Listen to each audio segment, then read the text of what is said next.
Au sommaire de cette édition, la grande offensive du ministère des Travaux publics en province. Une mission est dans la région forestière pour faire l'état des lieux des routes. Le ministre demande le respect des délais contractuels. C'est une histoire autour du chiffre 4, quatrième édition du Diassa et 4 trophées pour la RTG. Adel Kamara et Mabin Tissouma sont primés côté télé pour la qualité de leur travail.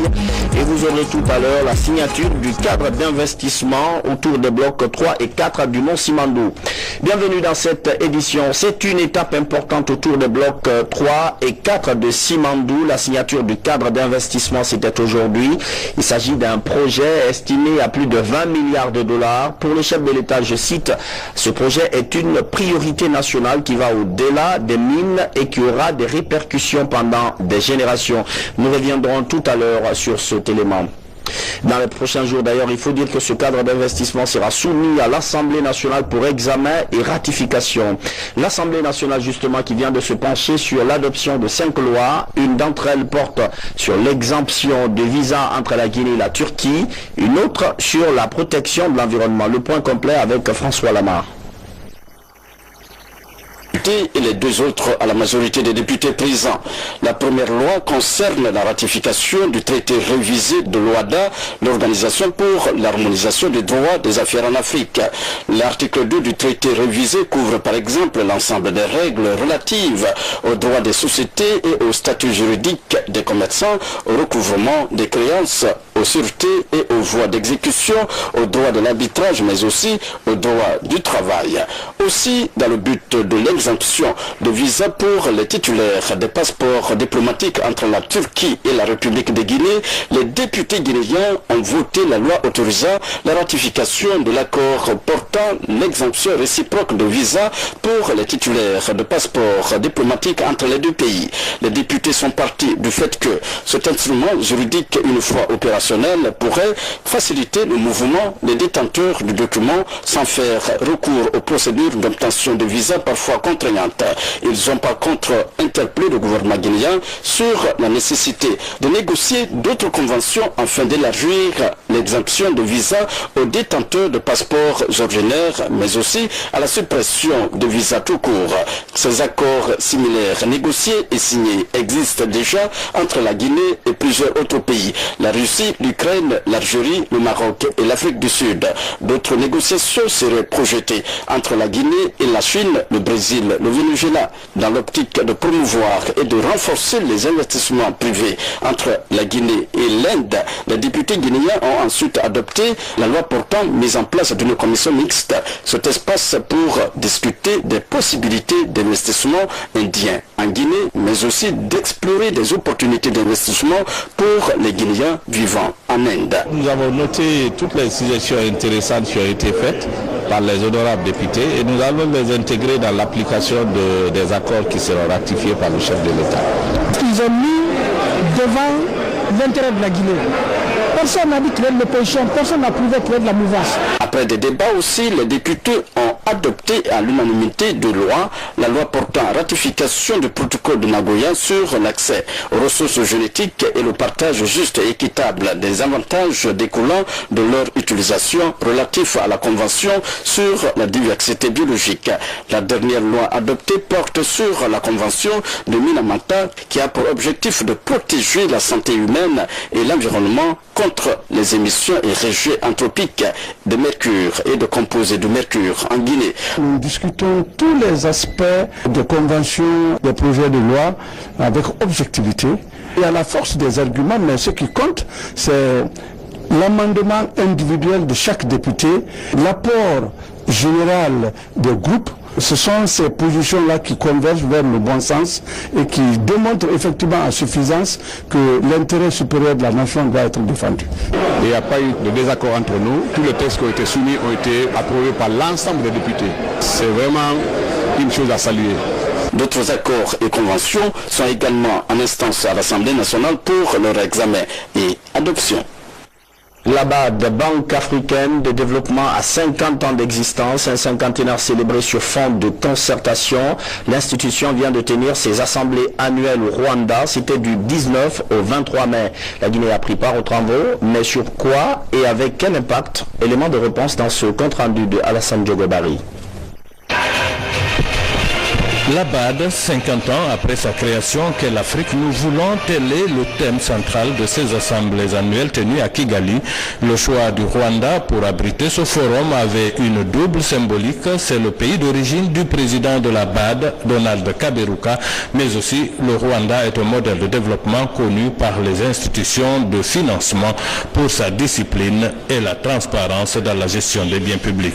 Ce qui fait du pays un modèle en Afrique. Au nombre de milliers de participants, la délégation guinéenne conduite par Mohamed Diaré, le ministre des Finances, porteur du message du gouvernement guinéen à cette rencontre. La vision de la Guinée est de devenir un pays émergent dans l'Afrique de demain. Tirant les leçons de notre propre histoire, je voudrais souligner 3 facteurs importants pour l'émergence. Il s'agit de l'instauration de la paix, la sécurité et la consolidation de la démocratie, la gestion stratégique des ressources naturelles dans le secteur de l'eau et des mines. Pour les 50 prochaines années, il ressort qu'il est urgent d'œuvrer en faveur d'une Afrique intégrée, paisible et au service des Africains. Autrement dit, l'accent a été mis sur la nécessité d'agir pour transformer l'Afrique en un continent où il fait bon vivre. Pour cela, insiste le président de la BAD, les infrastructures, la liberté de circuler dans le continent et les échanges commerciaux doivent être les bases du développement. De libre circulation des personnes. Est-il vraiment normal que l'étranger puisse circuler plus librement en Afrique que les Africains? Depuis sa création en 1964, la BAD totalise un investissement de 110 milliards de dollars en faveur du développement en Afrique, dont 30% dans le secteur privé. La rencontre de Kigali était présidée par le président rwandais, entouré de ses homologues de la région. Quand nous entendons les plus hautes autorités des pays ici représentés mettre l'accent sur l'intégration de l'Afrique, sur l'unité de l'Afrique, sur la nécessité d'équiper l'Afrique en infrastructures nécessaires pour que tous les fils du continent puissent se déplacer sans encombre d'une partie du continent à l'autre, je dis que ces sentiments sont forcément positifs. Je crois qu'aujourd'hui l'Afrique dispose d'une institution de BAD qui est une référence internationale triple A, une institution aujourd'hui qui est bien cotée et qui a développé vraiment beaucoup de projets en Afrique. Le plus important à mon sens, c'est que deviendra l'Afrique. Et c'est ça la question fondamentale que les gens se posent. On a fait de taux de croissance de 5% sans infrastructure.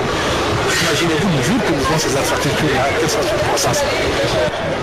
Côté guinéen, la délégation conduite par le ministre des Finances était composée également du ministre du Plan, des Mines, le gouverneur de la BCRG, ainsi que des hauts cadres venus de la primature, du budget, du plan et du ministère de l'économie et des finances. Voilà plus d'un mois que la secte Boko Haram au Nigeria détient les lycéennes enlevées dans le nord-est du pays. Le rapt remonte à avril dernier et a entraîné une chaîne de solidarité internationale. La Guinée manifeste son soutien envers les familles des adolescentes à travers une marche à Conakry. Ali Badra Kondé. Le 14 avril dernier, plus de 270 adolescentes nigérianes, toutes lycéennes de Chibok, dans le nord-ouest du Nigeria, ont été enlevées par Boko Haram. Depuis, leur sort reste incertain. C'est pour témoigner leur solidarité aux filles nigérianes que le ministère de l'Action sociale et de la petite enfance, en collaboration avec la Fondation Prosmi, a organisé cette marche. Je remercie le ministre Sanaba Kaba, tous ces groupements de femmes pour soutenir les petites Nigérianes. C'est des enfants, c'est des innocentes qui n'ont rien à voir avec la politique. Donc nous sollicitons qu'on les relâche, qu'on les rende à leur famille. De la Fondation Prosmi à l'ambassade du Nigeria en Guinée, en passant par l'avenue de la République, ces filles et femmes ont, à travers des slogans de solidarité, réclamé la libération immédiate de ces otages. Au nom des valeurs sacrées qui fondent la morale humaine, on doit s'interroger comment peut-on accepter en plein 21e siècle que les jeunes filles, insouciantes, inoffensives, soient brutalement sévrées de l'affection, de l'amour de leurs parents depuis plus de 2 mois. distinguished women of courage and solidarity of the Republic of Guinea. Valeureuses femmes qui sont venues ici pour exprimer la solidarité de la Guinée. Cela nous montre davantage que la situation sera contrôlée avec votre soutien. Fondée en 2002, Boko Haram est une organisation terroriste du nord du Nigeria. Plusieurs attentats et enlèvements lui sont attribués ces dernières années au Nigeria et dans les pays voisins. Direction la préfecture de Mandiana où se poursuivent des travaux de construction d'une voirie urbaine. Le Premier ministre y était récemment pour voir le niveau de réalisation de l'ouvrage. Mohamed Saïd Fofana en a profité pour passer des messages de paix et de réconciliation nationale. Compte rendu, Yaya Silla. La préfecture de Mandiana est en chantier. La construction de la voirie urbaine dans le centre-ville est en cours. Les premières couches de goudron pour la première fois dans l'histoire de cette ville est attendue dans les semaines à venir. Pendant ce temps, la jeunesse active dans la recherche de l'or alors que l'agriculture reste un atout et un avenir promoteur pour la jeunesse de la savane guinéenne.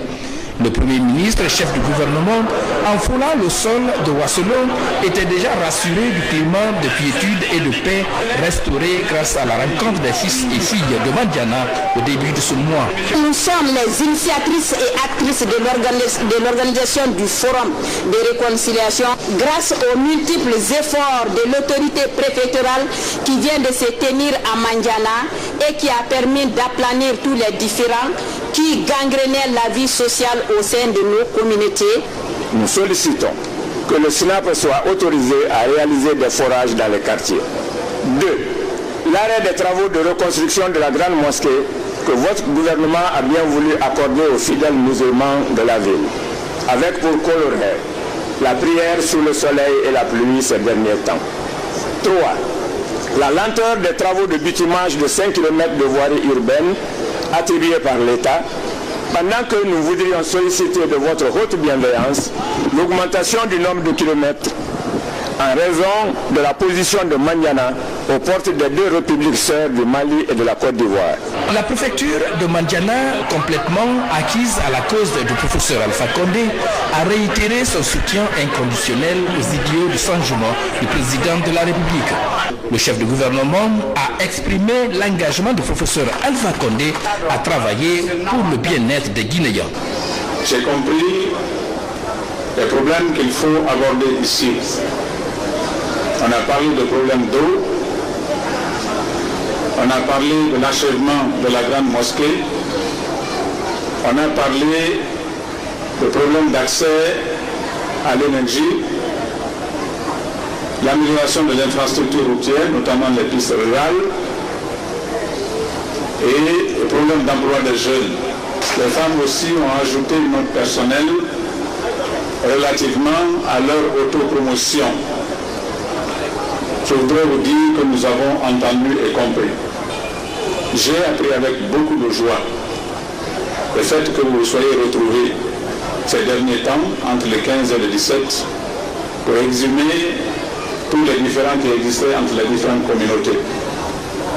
Je salue les femmes qui ont pris cette initiative et qui ont aidé les hommes à se retrouver, à parler de ce qui nous unit. Mais ce sur quoi je voudrais m'appesantir, c'est la nécessité pour nous tous de travailler dans l'esprit du changement que le chef de l'État, le président Alpha Condé, souhaite pour ce pays. Avant de quitter Mandiana, le chef du gouvernement avait rencontré la notabilité de la préfecture. Mohamed Saïd Fofana a transmis les salutations du chef de l'État aux sages de Ouassolo. Dans l'actualité, toujours une équipe technique du ministère des Travaux publics vient de séjourner à Dabola et Dinguiraï. Il s'agit d'une mission d'étude pour voir comment relier ces deux préfectures. Une route de 23 km va être dégagée et aménagée très prochainement. Abdul Karim Tamara. Cette chaîne de montagnes serpente entre les préfectures de Dabola et d'Inguiraï. Derrière elle, plus d'une cinquantaine de villages dont l'accès est un véritable parcours du combattant. En mission d'évaluation, des agents techniques du ministère des Travaux publics mènent une étude de faisabilité sur cette voie rocailleuse qui conduit à ces localités. Une voie dont l'impraticabilité dénote l'enclavement des communautés qui vivent au pied de ces montagnes. Sur ce terrain, c'est d'évaluer le tronçon qui quitte Djibouti jusqu'à Kassambo dans le but de déterminer tous les travaux à faire pour la réhabilitation de ce tronçon. 2 jours d'évaluation ont permis à l'équipe technique de connaître le type de route devant être construite sur une terre tantôt limoneuse, tantôt rocheuse. Un tronçon de 23 km qui traverse les villages de Afia, Tanoula, Wondefedea, Makaya et Kansado. En termes d'ouvrage de franchissement, 27 doubles et triples dallos sont prévus. C'est une route en terre qui sera réhabilitée avec 6 mètres de largeur. Des dallos de type différents. On a des 100 par 100, on a 200 par 100, on a des dallos doubles et des dallos triples. Cette route devra désenclaver des villages qui relèvent à la fois de Dabola et de Dinguiraye. Ces populations ne cachent pas leur satisfaction quant au programme de société du professeur Alpha Condé. Elles pensent qu'après des décennies de vœux pieux, cette fois sera la bonne. Je vous l'annonçais au sommaire, la grande offensive du ministère des Travaux publics se poursuit dans l'arrière-pays. Après le Fouta et la Haute-Guinée, le ministre et sa délégation viennent de mettre le cap sur la forêt. D'importants travaux routiers sont en cours dans cette région. Et cette mission, c'est justement pour voir ce qui est en train d'être fait. Mamadou Paté Baldé. En compagnie des cadres du fonds d'entretien routier, le ministre des Travaux publics était venu apprécier le niveau d'évolution des travaux d'exécution des infrastructures financées par l'État guinéen et ses partenaires dans la région. À Béla, situé à 950 km de la capitale Conakry, le ministre des Travaux publics a visité le chantier du bitumage de la route nationale Béla-Zirekoré.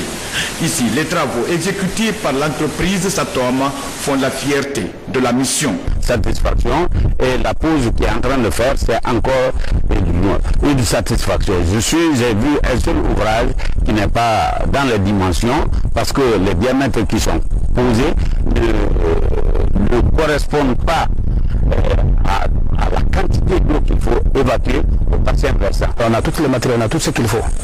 On a même garé des engins ici pendant combien de mois? On a des engins ici qui sont garés. Plus de 4 à 5 mois, on n'a pas là où les mettre. Et on a le tronçon qui est là parce que la population attend la route, cette route. Le ministre des Travaux publics a également visité les travaux de reprofilage de la piste Korokarakoulé, longue de 35 km, où les entreprises Bolloré GCM et Petra Guinée PTP intensifient les travaux avant les grandes pluies. Je devais faire 13 ouvrages, j'ai déjà fait 9. Et la route est presque à 90%. Donc vous allez voir la réalité, c'est la route c'est le terrain qui commande. Les travaux se passent très bien. On n'a pas rencontré de difficultés parce qu'on a les équipements qu'il faut. Nous sommes très satisfaits de ce chantier. Il y a des dispositions qu'il faut prendre. Le constat c'est quoi? C'est que après le revêtement, il faut poser les bordures, il faut protéger les talus et c'est très important et l'entreprise est engagée à cela. Peu avant de quitter Massanta pour Conakry, le ministre Mohamed Traoré a lancé les travaux de réalisation d'un point de franchissement. L'infrastructure dont des travaux sont financés par l'État guinéen à travers le budget national de développement, une fois achevé, va désenclaver les zones de production et relier Massanta à certaines villes du pays et de la sous-région. Une des étapes importantes de la visite du ministre de la Communication en France, c'est sa rencontre avec des Guinéens de Paris. Les échanges ont porté sur les projets de développement en Guinée ainsi que les acquis de l'administration actuelle. La rencontre a été organisée par la structure DLG Demain la Guinée. Martin Francine Adino. Rencontre des familles où les grands sujets de la vie nationale ont été évoqués et sur lesquels les différents intervenants ont exprimé leurs idées et leurs attentes. Une rencontre qui a permis au ministre de la Communication d'inviter les compatriotes à toujours renforcer l'unité en mettant la nation guinéenne au-dessus de tout. Dans son speech, Alcène Makanera Kake a évoqué les grandes réalisations engagées en Guinée depuis l'arrivée du président Alpha Condé au pouvoir. Le président de la République a attelé à sécuriser les ressources, les recettes du pays, parce que comme vous le savez bien, toute réforme a un coût. Et pour faire des réformes, il faut avoir les moyens de réforme. Et je crois, vous-même, vous avez remarqué que la Guinée courait derrière le PPT depuis 15 ans. Et le professeur, en peu de temps, a réussi à atteindre avec son gouvernement l'initiative PPTE, ce qui a donné un quitus à notre pays. Aussi dans les autres domaines, comme par exemple dans le domaine de l'électricité, puisque c'est d'ailleurs dans ce domaine où on parle beaucoup plus que nous avons échoué, je vous prie de me croire que c'est une fierté pour moi d'appartenir à un gouvernement qui a fait qui a fait en 3 ans ce que les autres n'ont pas pu faire en 40 ans. Puisque la problématique de l'électricité en Guinée, c'est clair. Vous ne pouvez pas dire que vous pouvez donner le courant en Guinée, surtout à Conakry, avec les groupes thermiques comme nous l'avons connu, à un prix comme nous l'avons connu, et dire que ça c'est viable. Si je prends depuis 50 ans, le réseau d'électricité n'a jamais été touché par les différents régimes qui se sont succédés avant le professeur Alpha Condé. C'est une rencontre d'échange qui a été mise à profit par les Guinéens de France pour s'informer des problèmes qui assaillent la société guinéenne, comprendre le chemin parcouru depuis 3 ans et connaître les attentes vis-à-vis de la diaspora guinéenne. Il y avait un certain nombre d'interrogations que les Guinéens de l'extérieur, notamment nous qui sommes en France ici, nous nous posions, mais je crois que beaucoup de doutes ont été levés aujourd'hui par rapport à cette prestation que je salue et que je félicite. J'ai bien apprécié la prestation du ministre de la Communication qui nous a édifié sur le programme de développement du président de la République. Je crois que nous allons nous mobiliser pour permettre au président de la République de terminer ces chantiers, les chantiers qu'il a ouverts. Je sais que c'est des chantiers qui durent pour 10 ans. Donc en 2015, nous nous mobilisons pour soutenir le président de terminer les chantiers qu'il a ouverts. Le ministre Alcène Makanera Kake, qui avait à ses côtés le ministre de la Pêche et le directeur général de la RTG, n'aura occulté aucune question.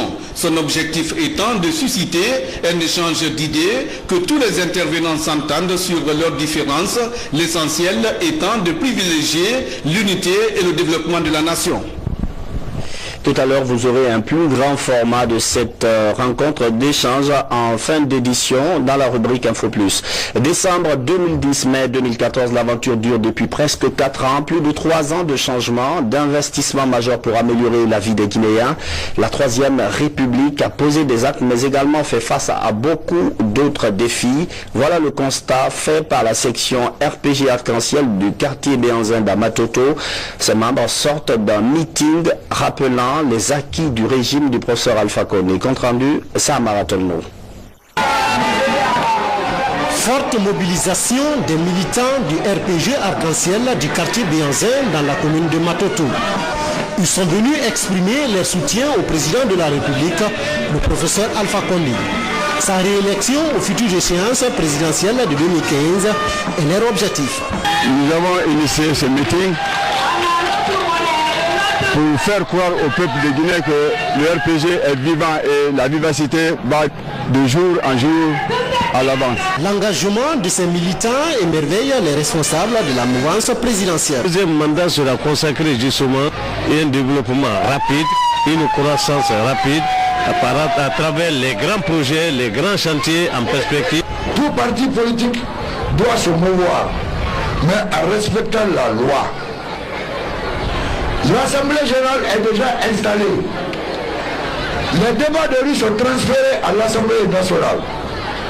Celui qui a un problème politique, il faut évoquer dans ton groupe parlementaire pour qu'on envoie à l'Assemblée débattre.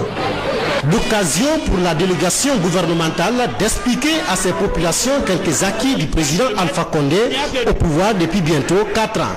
En guise de reconnaissance à leur implication dans les activités du RPG Arc-en-Ciel, des satisfecits ont été décernés à certains militants. Une façon pour le bureau politique du RPG Arc-en-Ciel du quartier Béanzin de motiver davantage les militants à resserrer les rangs. Deuxième titre de l'actualité nationale ce soir, le Diassa d'Or 2013. La RTG a raflé 4 trophées. Le titre de meilleur présentateur télé revient à Adel Camara. Il s'agit d'une confirmation. Elle avait remporté l'édition précédente. Mabintila Issouma, elle, remporte le trophée du meilleur reportage télé. La soirée du Diassa d'Or avec Marie-Angélique Bangora. Ce lundi matin, les lauréats de l'événement Diassa d'Or sont venus présenter leurs trophées à leurs collègues et responsables de la RTG Coloma. Ils ont été parmi les lauréats du prix Diassa d'Or 2014. Cet événement distingue le meilleur journaliste de sa catégorie. Sa 4e édition est célébrée sous le thème « Les médias et la responsabilité du journaliste ». Le prix du meilleur présentateur télé est revenu à Adel Camara de la RTG Coloma et Mabintila Issouma de la même chaîne remporte le prix du meilleur reporter télé. Je suis très émue de recevoir ce prix pour la 2e année consécutive. Je sais que j'ai un très grand défi à relever à partir d'aujourd'hui. C'est celui de placer la barre de la performance toujours plus haute. Je profite de ce micro pour remercier tous mes rédacteurs en chef et ce prix je le dédie à l'ensemble des travailleurs de la RTG qui m'ont soutenu. Comme vous l'avez vu tout à l'heure, j'ai eu les larmes aux yeux puisque j'ai pensé à mon feu père Alma Mila Issouma qui était un grand journaliste ici à la RTG. Donc franchement je suis très émue et je n'oublie pas de remercier le directeur général de la RTG Coloma, M. Yamoussa Sidibé, qui m'a donné toutes les chances, qui m'a donné ma chance pour une fois de passer à la télévision nationale. Abdoul Raza et Abdourahman Bakayoko, tous les deux de la télévision nationale, ont raflé respectivement les prix du meilleur caméraman et monteur vidéo. D'autres prix ont été décernés à nos confrères des médias privés, comme le prix du meilleur animateur radio raflé par René Ifono de Chéri FM. Sanso Bari, lui, est retenu comme meilleur plume et journaliste de l'année 2013. Zena Bari de Diversity TV comme meilleur animateur télé. Le fruit d'un travail de toute une équipe. Et je ne peux que remercier le bon Dieu, remercier mes collaborateurs, remercier aussi Dr Chantal Cole, grâce à qui aujourd'hui nous sommes en train de nous épanouir petit à petit au sein de ce groupe Média EGI. C'est un plaisir pour moi de partager la même chose, la même place aussi et d'occuper peut-être le même rang que les journalistes et les animateurs. Et aussi j'encourage aussi les autres techniciens de faire la même chose. Ils étaient 70 candidats à compétir sur des sujets comme paix et réconciliation, femmes et promotion du genre, droits de l'enfant, démocratie et bonne gouvernance, intégration africaine. Pour la structure Diassa Multicommunication, organisatrice de l'événement, il s'agit de promouvoir et encourager une meilleure pratique du métier de journalisme en Guinée. Le Diassa d'Or est une contribution de notre équipe à la responsabilisation des différentes plumes dans l'écriture journalistique, donc au respect de l'éthique et de la déontologie. D'autre part, il permet de mettre en évidence le grand travail qu'abattent certains d'entre nous dans les salles de rédaction et les studios de production ou d'émission pour donner un plus au travail d'équipe. Présidé par l'honorable Claude Coré-Condiano, président de l'Assemblée nationale, l'événement a été arrosé par un défilé de mode des journalistes et la prestation artistique de Kerfala Kanté, l'oiseau du Sankara, suivi d'un bal pour les hommes de médias. Je vous le disais au début de cette édition, c'est une étape importante autour des blocs 3 et 4 de Simandou. La signature du cadre d'investissement, c'était aujourd'hui. Il s'agit d'un projet estimé à plus de 20 milliards de dollars. Pour le chef de l'État, je cite, ce projet est une priorité nationale qui va au-delà des mines et qui aura des répercussions pendant des générations. Mohamed Lamine Souma, Doudou Traoré, Abdoulaye Wade Sissé. Avec cette signature du cadre d'investissement, c'est parti pour la mobilisation de 20 milliards de dollars américains. La réalisation enfin du projet minier Simandou Sud. Il s'agit du plus grand projet minier jamais réalisé en Afrique. Les 4 parties signataires et actionnaires de ce projet sont premièrement le gouvernement guinéen représenté par les ministres d'État de l'économie et des finances et des mines et de la géologie. D'un coût actuellement estimé à 20 milliards de dollars US, ce projet est le plus grand projet intégré, mine, infrastructure, jamais développé en Afrique. La mise en œuvre de ce projet devrait largement contribuer à transformer profondément l'économie guinéenne dans son ensemble. L'ambition du gouvernement est d'utiliser ce projet pour libérer notre énorme potentiel économique, non seulement dans le secteur minier, mais aussi dans l'agriculture, la sylviculture, les transports, l'artisanat, le tourisme, le commerce, et j'en passe, dans le but de soutenir nos efforts de lutte contre la pauvreté à travers la création d'emplois et la diversification de notre économie.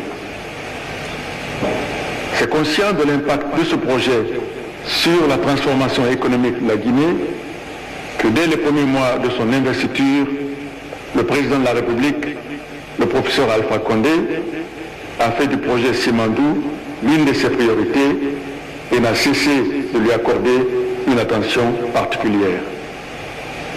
Le cadre d'investissement que nous allons signer aujourd'hui assure un équilibre et offre des garanties à toutes les parties prenantes, l'État et ses partenaires. Ainsi, au-delà de son rôle régalien, l'État guinéen est aujourd'hui un partenaire à part entière dans le projet Simandou Sud. En effet, l'État aura un droit de participation au capital de la société chargée de développer le projet, communément appelé Simfer-SA, participation qui pourrait atteindre 35%, dont 15% de participation gratuite.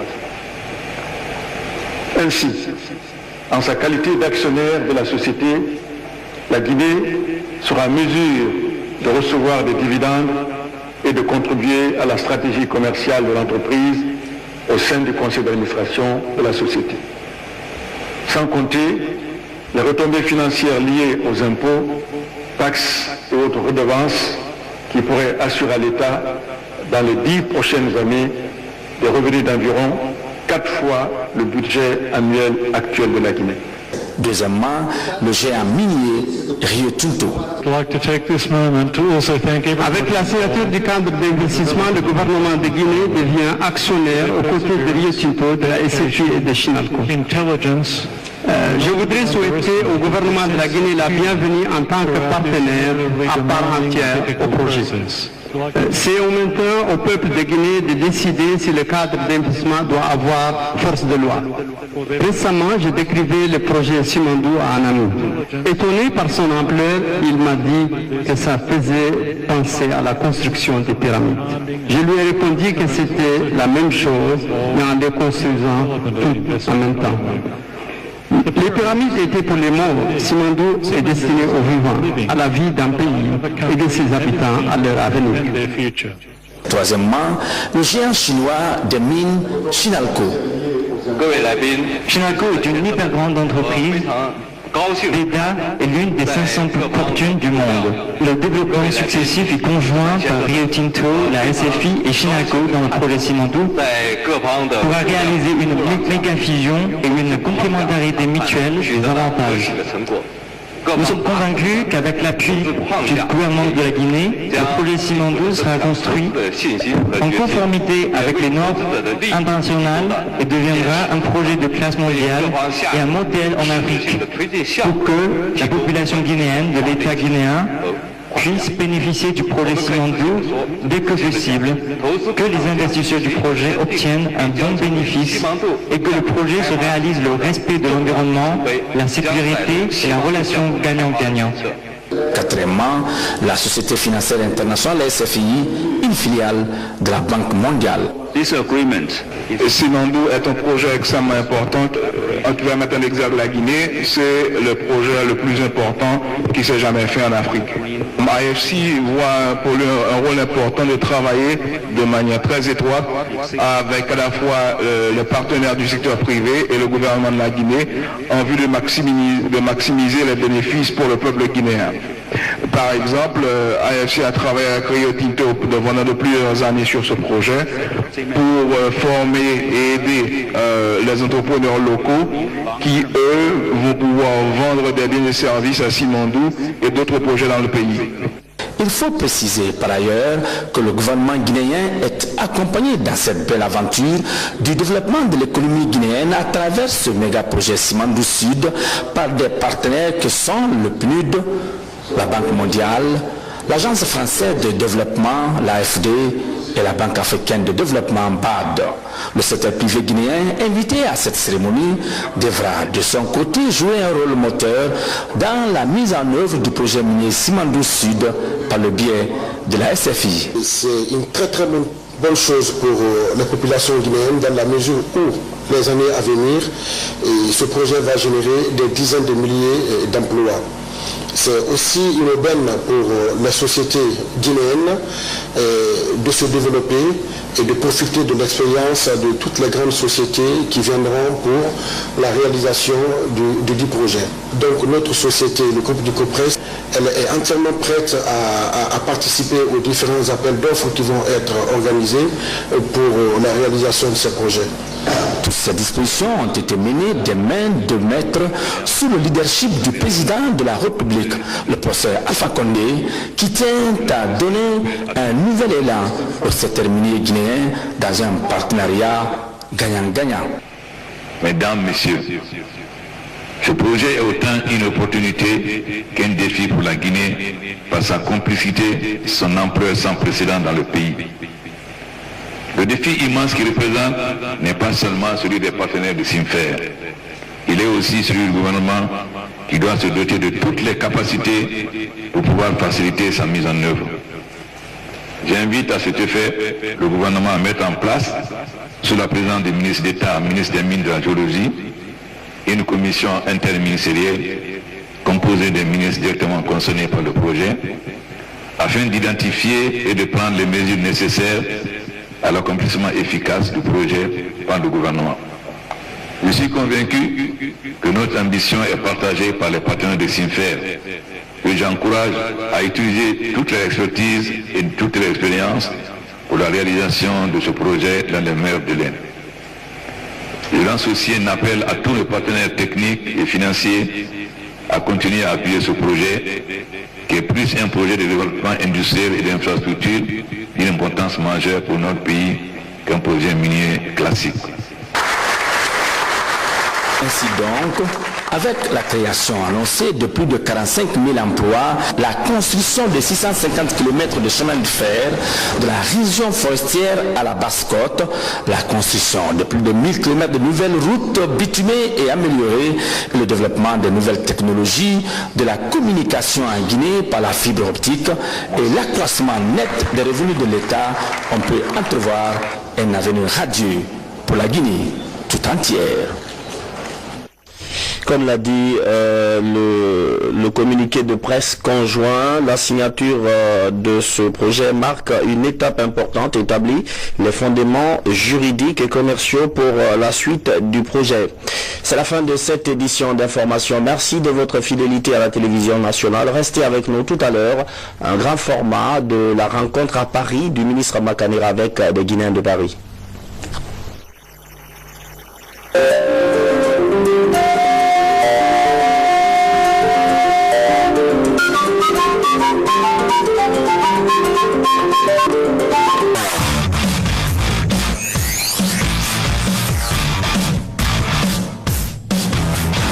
C'était Football Factory, votre émission qui vous parvient tous les lundis et mardis. Merci de nous avoir suivis.